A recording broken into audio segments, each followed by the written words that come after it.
J'ai vu passer ce post de Bruno Attal qui posait une simple question. Qui peut réellement condamner ce père? Oui.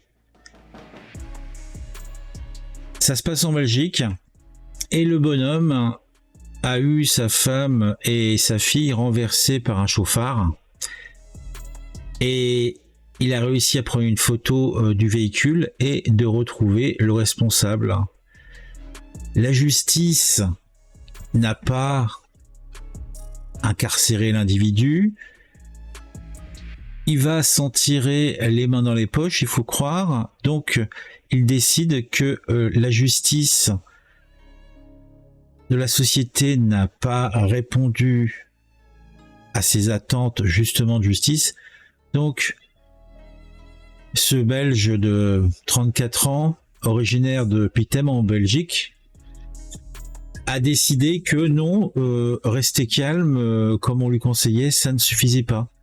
Donc, ce week-end, il est sorti de chez lui et il est tombé à bras raccourcis sur l'ivrogne qui avait causé des blessures à sa femme et renversé sa petite fille de 7 ans. Donc, elle avait volé plusieurs mètres. Donc, vu que la justice, vu que la police ne faisait rien, il a pris les choses en main et il a rendu justice à sa manière. Et je pense que les faits divers de ce type-là, on va en avoir de plus en plus régulièrement, vu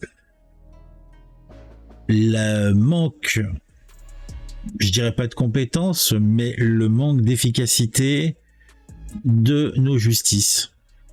En tout cas, la confrontation fut musclée et c'est le week-end dernier qu'elle a lieu.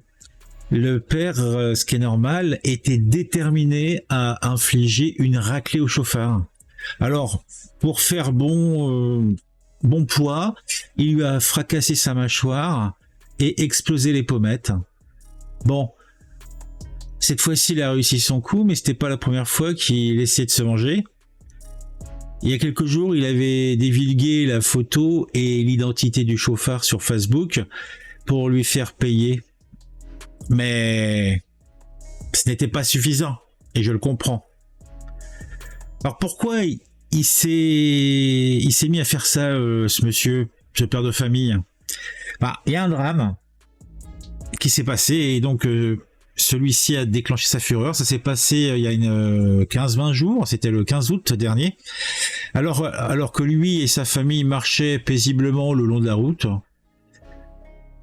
un conducteur ivre les a percutés.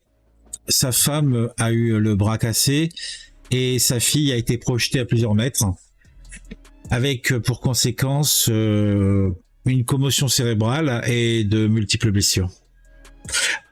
Ce qui est aggravant, c'est que le chauffeur en question a pris la fuite.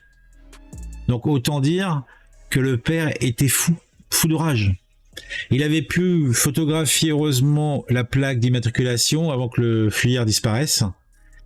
Et c'est lui, hein, c'est pas la police, c'est lui qui a enquêté sur le propriétaire du véhicule et il a rapidement découvert que c'était un de ses voisins. Le père, vengeur, est actuellement en liberté conditionnelle. Il attend son procès. Là, par contre, c'est vrai que la justice mène et la police mène une enquête avec célérité. Là, par contre, ça y va.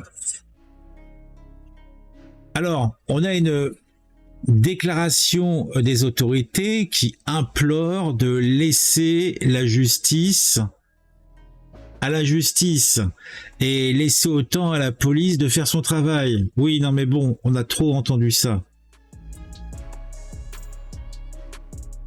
Les enquêteurs cherchent à déterminer si cette rencontre était fortuite ou si le père avait orchestré ces confrontations. Ouais. Qu'est-ce que ça va changer pour le foutre plus longtemps au ballon?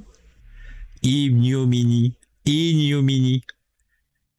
Mais bon, des cas comme ça, on va en voir de plus en plus, et ça me paraît logique. qu'est-ce que vous feriez vous, hein? Qu'est-ce que vous feriez vous si on attaquait vos proches et que la justice ne fasse rien ou ne fasse pas assez à votre goût? Et si vous avez l'opportunité de rendre justice vous-même, est-ce que vous ne ferez pas, quelles qu'en soient les conséquences? Abonnez-vous si ce n'est pas encore le cas, activez la petite cloche, mettez un j'aime, mettez un commentaire, dites-moi ce que vous feriez dans de telles circonstances. On se retrouve très vite pour une nouvelle vidéo sur un sujet qui vous intéresse et qui, je l'espère, vous intéressera aussi.